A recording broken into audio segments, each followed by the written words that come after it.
చూసుకున్నట్లయితే ఏదైతే ఆంధ్రప్రదేశ్లో సో P4 సర్వే జరుగుతుంది కదా. P4 సర్వేకి సంబంధించి మనకి ఫ్రీక్వెంట్గా ఆ క్వశ్చన్స్ అయితే అడుగుతున్నారన్నమాట. సర్వే చేసే ముందు సర్వేర్ ఇంటి సభ్యులకు తెలియజేయాల్సిన ముఖ్యమైన విషయాలు ఏంటంటే ఈ సర్వే అనేది ఏ పథకం అందజేతను కూడా ప్రభావితం అయితే చేయదన్నమాట అని చెప్పాలి. ఇది మినహాయింపు సర్వే కాదు. ఇది గృహ వినియోగ మనకి నిర్వహణ యొక్క P4 ప్రాజెక్టులో భాగస్వామి అని చెప్పి సర్వే అని చెప్పాలి. సేకరించిన డేటా ఆధారంగా ఇంటి అవసరాలకు అనుగుణంగా ప్రైవేటు రంగంతో కలిపి ప్రత్యేక ప్రాజెక్టులు అమలు చేయబడతాయని చెప్పాలి.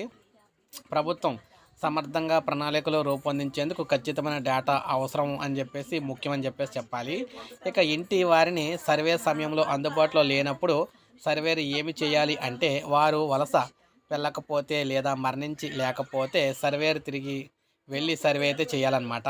ఇక కుటుంబం వలస వెళ్ళినట్లయితే లేదా మరణించినట్లయితే సర్వేరు ఏం చేయాలంటే కుటుంబం అందుబాటులో లేదని నోగా ఎంచుకోవాలి. తదుపరి కారణాలు ఎంపిక చేయాలి. రాష్ట్రంలో వలస అయితే మనకి వారు వెళ్ళిన కొత్త సచివాలయాన్ని ఎంచుకోవాలి. రాష్ట్రం బయట వలస అయితే మరణం అయితే సర్వేయరు బయోమెట్రిక్ ద్వారా ధృవీకరించాల్సి ఉంటుంది. ఇక ఒక కుటుంబం సర్వేలో పాల్గొనడానికి నిరాకరించినట్లయితే సర్వేరు ఏం చేయాలి అంటే సర్వే ఉద్దేశం ఏమిటో వారికి వివరించాలి. ఇది ఇంటి వారి ఆర్థిక పరిస్థితిని అంచనా వేయడానికి మాత్రమే అని చెప్పాలి. ప్రభుత్వ ప్రాజెక్టుల ద్వారా అవసరమైన కుటుంబాలకు ప్రైవేట్ రంగ సహాయాన్ని అందించడమే లక్ష్యం అని చెప్పాలి సర్వే గురించి. ఇక ఈ సర్వే డేటా ప్రస్తుత స్కీమ్లు అమలుపై ఎటువంటి ప్రభావం చూపదని చెప్పాలి. ఇక వారు ఇంకా నిరాకరిస్తే అప్పుడు ఏం చేయాలంటే డినైడ్ కన్సెంట్ అనే ఆప్షన్ ఎంచుకుంటారనమాట. ఇది సర్వేర్ అయితే బయోమెట్రిక్ ద్వారా ధృవీకరిస్తారు. P4 సర్వేలో సంపాదన కలిగిన వ్యక్తులుగా ఎవరిని పరిగణిస్తారంటే ఏదైనా ఆదాయ వనరు కలిగి ఉన్న వారిని సంపద కలిగిన సభ్యులుగా పరిగణించాలని చెప్తున్నారు. ఉదాహరణకు వ్యవసాయ భూమి కలిగి ఉన్నవారు ఆదాయపరులు, వ్యవసాయ కూలీలు ఆధారపరులు, పెన్షన్ పొందుతున్న వారు వృద్ధులు ఆదాయపరులు, అద్దె ఆదాయం పొందుతున్న వారు కూడా ఆదాయపరులు అన్నమాట. ఇక్కడ కచ్చా ఇల్లు అంటే ఏంటంటే గోడలు లేదా పైకప్పు మట్టి కలప పొదలు కాల్చని ఇటుకలతో తయారైన ఉండే ఇల్లును కచ్చా ఇల్లు అంటారు. ఇక గోడలు మరియు పైకప్పు రెండు కూడా సిమెంటు కాల్చిన ఇటుకలు వంటి మన్నికైన పదార్థాలతో తయారైన ఇల్లును అది పక్కా ఇల్లు అని అంటారన్నమాట. ఇక వాణిజ్యతర అంటే కమర్షియల్ కాకుండా వ్యాపారానికి కాకుండా 4 వీలరు లేదా 2 వీలరు అనేది ఉంటే అవి అయితే నమోదు చేస్తారు. ఆ కుటుంబం కూడా జీవనోపాధికి ఉపయోగించిన వాహనం అన్నమాట అది.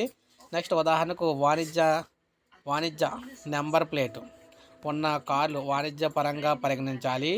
అంటే తిప్పుకొని అనమాట బిజినెస్ చేసుకునే కార్లన్నీ. ఇంట్లో వ్యక్తిగతంగా ఉపయోగించే కార్లు బైకులు ఉంటే వాణిజ్యేతర వాహనాలుగా పరిగణించాలి. ఇక రౌండ్ ట్రిప్ అంటే ఏంటంటే ఇంటి నుంచి నీటి మూలానికి వెళ్ళి తిరిగి రావటానికి మొత్తం పట్టే సమయం అనమాట అది. నెక్స్ట్ నీటి మూలానికి వెళ్ళడానికి 10 నిమిషాలు, తిరిగి ఇంటికి రావడానికి 10 నిమిషాలు అయితే రౌండ్ ట్రిప్ సమయం 2 నిమిషాలు అవుతుంది. ఇక సాంఘిక ఆర్థిక ప్రశ్నలకు సంబంధించి సర్వేరు ఏమడుగుతారంటే సాధ్యమైనంత వరకు ఖచ్చితమైన సమాచారం అందుకోవడానికి ప్రయత్నిస్తారు. ఆస్తి యాజమాన్యము, పట్టణ ఆస్తులు, వాణిజ్యేతర 4 వీలరు, తాగునీటి అందుబాటు, విద్యుత్ వినియోగము వంటి అంశాలపై కనీస స్థాయిలో ప్రత్యక్ష ధృవీకరణ చేసుకుంటారు. ఉదాహరణకు ఒక ఇంట్లో టీవీ లేనట్లు అయితే చెబితే కానీ టీవీ శబ్దం వినిపిస్తే టీవీ ఉందని నమోదు చేస్తారు. ఒక కుటుంబం విద్యుత్ లేదని చెప్పిన ఫ్యాన్ తిరుగుతూ ఉంటే విద్యుత్ ఉందని ఉపయోగిస్తూ ఉంటారు. అలా రాసుకుంటూ ఉంటారన్నమాట. సో ఈ విధంగా ఏపీలో మీకు సర్వే అయితే చేయబోతున్నారన్నమాట. సర్వేర్లు P4 సర్వే అయితే చేయబోతున్నారు. ఈ P4 సర్వే ద్వారా మీ వివరాలన్నీ కూడా మొత్తంగా ఇప్పుడు నేను చెప్పినట్టు వివరాలన్నీ కూడా అడుగుతారన్నమాట. అడిగి అయితే తెలుసుకుంటారు. ఇవన్నీ ఏం చెప్తున్నారంటే వాళ్ళు మీ ఆర్థిక పరిస్థితి ఎలా ఉందో ప్రభుత్వం తెలుసుకోవడం కోసం అని వారైతే చెప్తూ ఉన్నారు.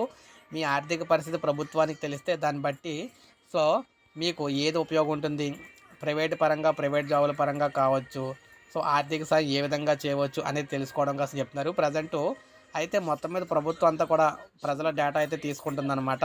తీసుకొని వారికి ఎటువంటి అవకాశాలు కల్పించాలనేది కల్పిస్తారన్నమాట. ఈ విధంగా ఎన్ని ఆప్షన్లతో మీకు సర్వే అయితే జరుగుతుంది.